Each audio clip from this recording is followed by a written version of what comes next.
Boa tarde, meus amores, boa tarde a todos. É, Hoje, que é a nossa quinta aula gravada, nós vamos falar sobre o capítulo 7, certo? E o tema do capítulo 7 é a teia da vida, ou seja, nós vamos continuar a falar sobre os seres vivos, porém, de uma maneira um pouco diferente, porque nós vamos começar a falar sobre como os organismos vivos conseguem obter energia para sobreviver. E, para dar início, nós vamos começar falando sobre o fluxo de energia nos ecossistemas. Ou seja, nós vamos começar a entender que todo organismo, certo? Independente da sua espécie, ele vai depender, ele precisa de energia para poder realizar as suas funções. Para sobreviver, o organismo necessita de energia. E a energia do nosso planeta Terra, ela provém da nossa estrela maior, que é justamente o Sol, e todos os seres que habitam o nosso planeta Terra dependem, direta ou indiretamente, justamente da luz solar, certo? Que é justamente essa grande estrela que está ao redor do nosso planeta Terra. Então, de forma direta ou indireta, nós precisamos, necessitamos do nosso Sol. A energia do Sol, ela vai vir para a Terra, certo? Boa parte dessa energia vai ser absorvida pela atmosfera. Outra parte, uma pouca parte dela, vai chegar aos vegetais. Os vegetais vão absorver essa energia solar para poder realizar a fotossíntese, para poder liberar gás e oxigênio no nosso planeta, para poder também manter a nossa atmosfera terrestre, certo? Outra parte dessa energia vai ser dissipada pela transpiração, ou seja, vai ser quebrada, e a energia vai ser refletida pela superfície da nossa Terra, e a outra parte que sobra vai ser a energia refletida pelas nuvens. Então, percebam que quanto à energia solar, quanto à energia que provém do Sol na nossa Terra, boa parte dela volta para a nossa atmosfera e uma pouca parte fica aqui no nosso planeta. Metade da energia do Sol que vai chegar à Terra, ela vai ser absorvida pela superfície do planeta, certo? Não será aproveitada por nós, seres vivos. De toda a luz que chega às partes verdes da planta, apenas 2% é utilizado na fotossíntese, e o restante dessa luz que chega, ela vai ser transformada na forma de calor, ok? Então, boa parte vai ser utilizada na fotossíntese, junto com gás carbônico, junto com sais minerais, junto com a água, certo? Para que a planta consiga produzir o gás oxigênio e o seu alimento, que é a glicose. A passagem de energia do Sol, ela vai vir, como acabamos de ver. Uma boa parte dela vai ficar no nosso planeta, vai se perder, vai se dissipar no nosso planeta, e outra parte vai ser absorvida pelas plantas, pelos vegetais, e a grande maioria vai se transformar, vai se expor no nosso planeta na forma de calor. Então, essa energia vai entrar na forma de luz solar e sair na forma de calor. Como é que cada organismo vai conseguir absorver esse calor, ou vai conseguir absorver essa energia solar de forma direta ou indireta? Se vocês observarem um esquemazinho que eu coloquei para vocês aí no slide, vocês percebem que o Sol ele vai ser absorvido pela planta, né? E os herbívoros, que são aqueles indivíduos que se alimentam de planta, eles também vão acabar absorvendo de forma indireta essa energia que veio do Sol quando eles se alimentam das plantas. E os carnívoros, como a raposa, por exemplo, que vai se alimentar desse coelhinho, vai acabar também absorvendo essa energia solar de forma indireta, justamente por se alimentar do herbívoro, que por sua vez tinha se alimentado da planta, que absorveu a energia solar para poder produzir, para poder realizar a fotossíntese. Então, perceba que de forma indireta, a energia do Sol vai ser passada de organismo para organismo a partir da sua alimentação. E de forma direta, a energia solar vai ser absorvida por nós na forma de calor. Quando a gente fala de seres vivos, como eu acabei de mostrar para vocês, sobre a raposa, sobre o coelhinho, sobre a planta, e falei sobre herbívoros e carnívoros, ok? Vocês vão começar a estudar agora sobre as cadeias alimentares. A cadeia alimentar é justamente essa sequência alimentar em que um indivíduo se alimenta do outro e assim sucessivamente. Por exemplo, o vegetal ou as plantas, eles são classificados como produtores. Por quê? Porque eles não se alimentam de nenhum outro organismo.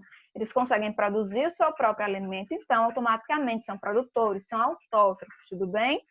Enquanto o grilo, como está aí nessa cadeia para que vocês vejam, ele, que é um herbívoro, vai se alimentar desse vegetal, que é o produtor dessa planta.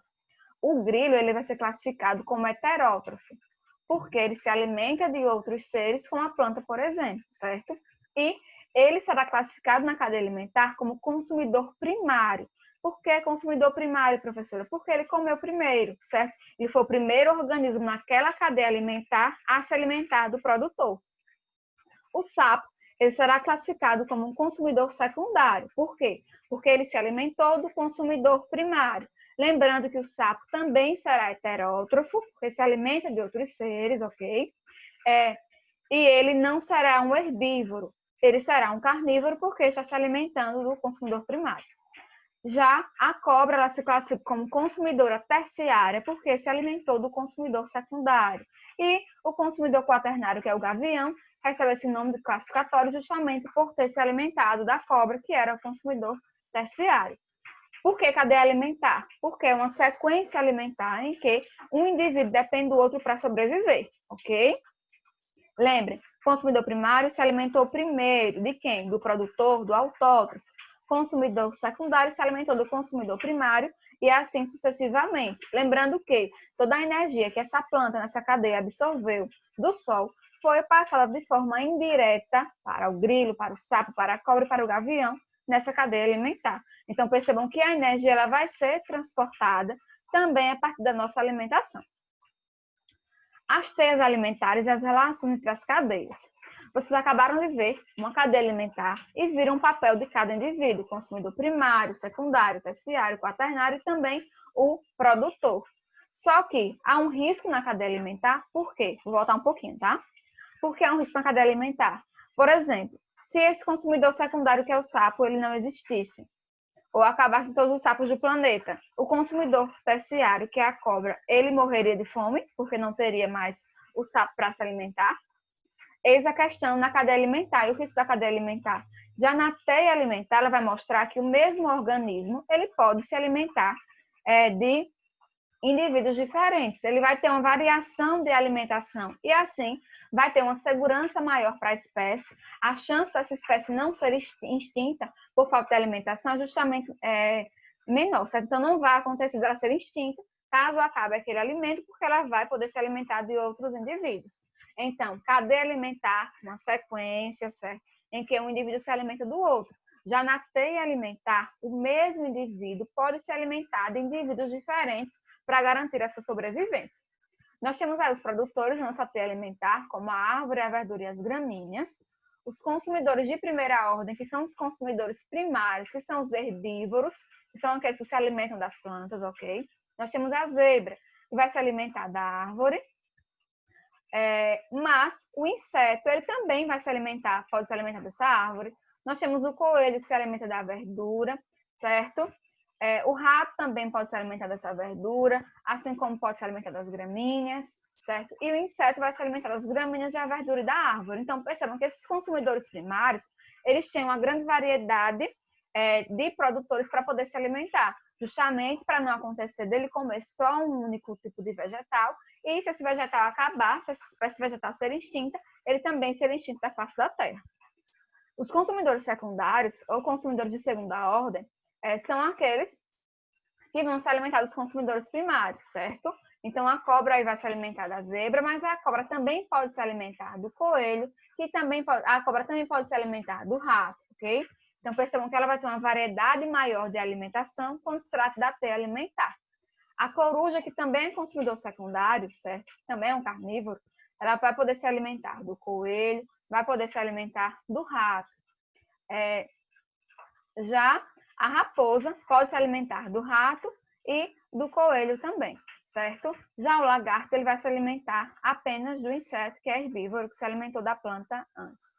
Os consumidores de terceira ordem, os consumidores terciários, eles, como a onça, por exemplo, vai poder se alimentar da cobra, vai poder se alimentar da coruja, vai poder se alimentar da raposa. No caso da onça, ela também pode se alimentar do coelho.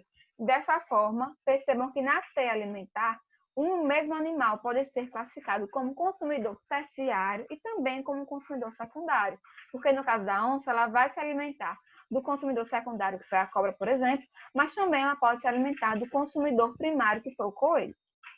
Além desses, nós temos o gavião. O gavião ele é classificado como consumidor terciário porque ele se alimenta do lagarto, que se alimentou do inseto, que se alimentou da gramínea. Ele também pode se alimentar da onça, da coruja e da cobra, ok? Então, percebam que, no caso da teia alimentar, a variação alimentar ela vai ser muito maior, ela vai ser muito grande, certo? E dessa forma, a chance desse animal ser extinto vai ser bem menor. Aqui eu tenho outro exemplo de teia alimentar para vocês vejam, certo? Uns indivíduos que fazem um papel bastante importante, que são os decompositores. Os decompositores, eles estão para finalizar toda a teia alimentar, justamente porque todo indivíduo que um dia se alimentou, certo? Ele vai acabar morrendo, certo? Ele vai acabar falecendo e todos esses indivíduos que morreram, todos os organismos que um dia foram vivos, né?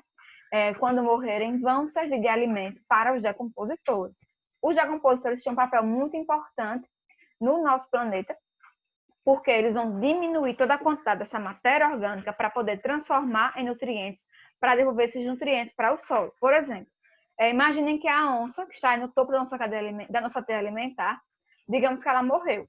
Imagine se todas as onças que morreram no nosso planeta ainda estivessem por aí, com toda a pele, com todos os tecidos musculares, com todo o tecido muscular, com todos os tecidos que compõem esse organismo, que é a onça, certo? Imagine a quantidade de volume de seres mortos que teriam no nosso planeta. Os decompositores, eles têm um papel muito importante, que é justamente diminuir esse volume e fazer que se alimentar de toda essa parte, toda essa carne morta, todos esses indivíduos mortos, para poder devolver os nutrientes para o solo, deixar o solo mais fértil e impedir que o nosso planeta vire um enorme lixão, digamos assim, certo?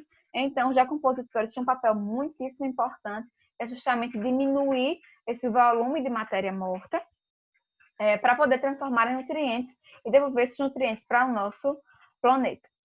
Observem, então, aqui essa outra teia alimentar. Observem que aqui nós temos os produtores, que são as plantas que estão na base da nossa teia alimentar. E os herbívoros são os consumidores primários, se alimentam dessas plantas. Os carnívoros são consumidores secundários, se alimentam dos herbívoros, certo? Os consumidores terciários se alimentam dos consumidores secundários. Os consumidores quaternários se alimentam dos consumidores terciários e assim sucessivamente. E por último, nós temos os decompositores, que vão fazer com que toda essa matéria morta diminua no nosso planeta e que esse nutriente volte para o planeta Terra. Lembrando que toda a energia do Sol que foi absorvida pelas plantas para fazer a fotossíntese, ela vai ser passada de forma indireta para todos os organismos que se alimentam das plantas de forma direta ou indireta. Tudo bem? Lembrando, a professora não como planta, não gosta de comer planta, mas não gosta de comer vegetais. Quando você se alimenta de um indivíduo carnívoro, de uma carne, certo? Um pedaço de carne, você está se alimentando de forma indireta também daquele vegetal, daquela planta, que foi o que serviu de alimento para aquele indivíduo na sua cadeia ou na sua teia alimentar. Meus amores, nossa aula termina por aqui. Lembrando que eu falei hoje para vocês sobre cadeias e teias alimentares. Nós vamos continuar a falar sobre isso nas nossas aulas no Meet. Qualquer dúvida que tenha ficado, vou tirar com vocês lá. Será um prazer recebê-los. Foi um prazer estar com vocês agora. Espero que todos vocês estejam estudando, todos vocês tenham bons estudos. E a nossa aula vai finalizar por aqui. Um cheiro, tchau, tchau e bons estudos a todos.